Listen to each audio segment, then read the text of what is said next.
Friends welcome to Rahman's YouTube channel.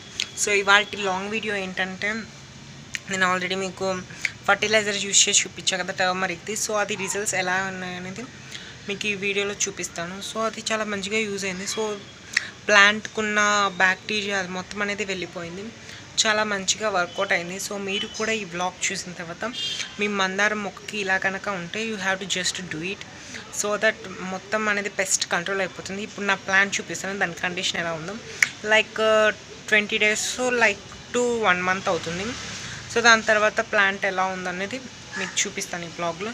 So చూడండి, చూస్తున్నారు కదా, ఇదే మందార మొక్క. సో ఇంతకుముందు దీనికైతే ఎక్కువగా పెస్ట్ పట్టేసింది. సో చాలా హారిబుల్గా ఉంది ఇంతకుముందు ప్లాంట్ అయితే. పెస్ట్ వైట్ కలర్గా పిండి నల్లి పురుగు ఉంటుంది కదా, సో అదైతే పట్టేసింది. సో నేను కొంచెం బ్రాంచెస్ కట్ చేశాను అండ్ ఫర్టిలైజర్ కూడా యూజ్ చేశాను కాబట్టి ఇంత మంచిగా ఇప్పుడు చూడండి లీవ్స్ కూడా మంచిగా షైనింగ్గా ఉన్నాయి, చూస్తున్నారు కదా.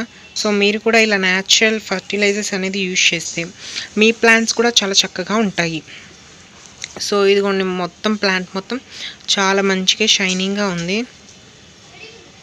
ఇలా షైన్ రావడం అంటే the plant is very healthy అన్నమాట. సో ఇలా హెల్తీగా ఉన్నప్పుడు చాలా సంతోషంగా అనిపిస్తుంది మనకు కూడా.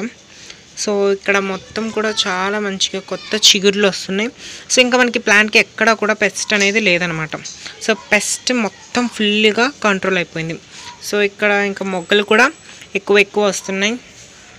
అండ్ చూడండి మొక్క కూడా హైట్ ఇంకా పెరుగుతుంది. సో ఇది నేను తెచ్చినప్పుడు లైక్ కొంచెం చిన్న మొక్కే, బట్ నేను ఫర్టిలైజర్స్ యూస్ చేసిన తర్వాత ఇట్స్ లైక్ గ్రోన్ చాలా మంచిగా అనిపించింది. సో చాలా మంచిగా, ఇంతకుముందు ఫ్లవర్ సైజ్ కూడా ఎంత వచ్చేది కదా, చాలా చిన్నగా ఉండేది. మీరు ఇంతకుముందు వీడియోస్ చూస్తే తెలుస్తుంది మీకు. సో ఇది చాలా మంచిగా అనేది వర్కౌట్ అయింది. సో మీరు కూడా ఇలానే యూజ్ చేయండి. సో మరిన్ని వ్లాగ్స్ కావాలంటే నా ఛానల్ని ఇప్పుడే సబ్స్క్రైబ్ చేసుకోండి మీరు. సో ఆ పురుగు ఉండడం వల్ల ఏమవుతుందంటే మొక్క దాని గ్రోత్ అనేది తగ్గిపోతుంది. గ్రోత్ తగ్గిపోవడమే కాకుండా ఉన్న లీవ్స్ని కూడా పాడు చేస్తుంది. సో దట్ లీవ్స్ అన్నీ కూడా పాడైపోతాయి కాబట్టి ఇంకా మొక్క కూడా ఆటోమేటికల్గా పాడైపోతుంది. సో మొక్క కండిషన్ కూడా చాలా వర్స్ట్గా ఉంటుంది. సో అలాంటి ప్రాబ్లం రాకుండా ఉండాలంటే మీరు కూడా నేను చూపించిన ఫర్టిలైజర్ని యూజ్ చేయండి, మొక్కని చాలా హెల్తీగా చూసుకోండి. సో ఇంకా నేను యూజ్ చేసిన తర్వాత మొక్కకి ఎక్కడ కూడా కనిపించట్లేదు, చూడండి చాలా మంచిగా షైనింగ్గా ఉంది ప్లాంట్ కూడా. సో మీరు కూడా ఇలాంటి ఫర్టిలైజర్ న్యాచురల్గా యూజ్ చేయండి so that me plant is very healthy అనమాట. ఒకసారి ట్రై చేసి చూడండి, మీరే చెప్తారు కామెంట్ సెక్షన్లో. అండ్ మీకు ఇంకేమైనా డౌట్స్ ఉంటే కూడా అడగండి నన్ను, ఎలాంటి వీడియోస్ కావాలి అండ్ ఎలాంటి మొక్కలు పెంచాలనేది, సో దట్ నేను మీకు రిప్లై అనేది ఇస్తాను. సో మీరు ఈ ఫర్టిలైజర్ అనేది యూజ్ చేస్తే మన ప్లాంట్ కండిషన్ బాగుంటుంది అండ్ మనకి ఈ ప్లాంట్కి ఫ్యూచర్లో కూడా ఎలాంటి సైడ్ ఎఫెక్ట్స్ కూడా ఉండవు. బికాస్ మనం యూజ్ చేసింది న్యాచురల్ కాబట్టి ఇంకా చాలా మంచిగా అవుతుంది కాబట్టి సో మనం న్యాచురల్వే యూజ్ చేస్తాము. సో రెహమాన్స్ గార్డెనింగ్ అంటేనే the fertilisers and everything will be natural అనమాట. నేను ఇప్పటివరకు ఏ కెమికల్ అయితే నా ప్లాంట్స్కి ఇప్పటివరకు ఇవ్వలేదు. సో ఫ్యూచర్లో కూడా అలాంటివి ఇవ్వకూడదని కోరుకుంటున్నాను.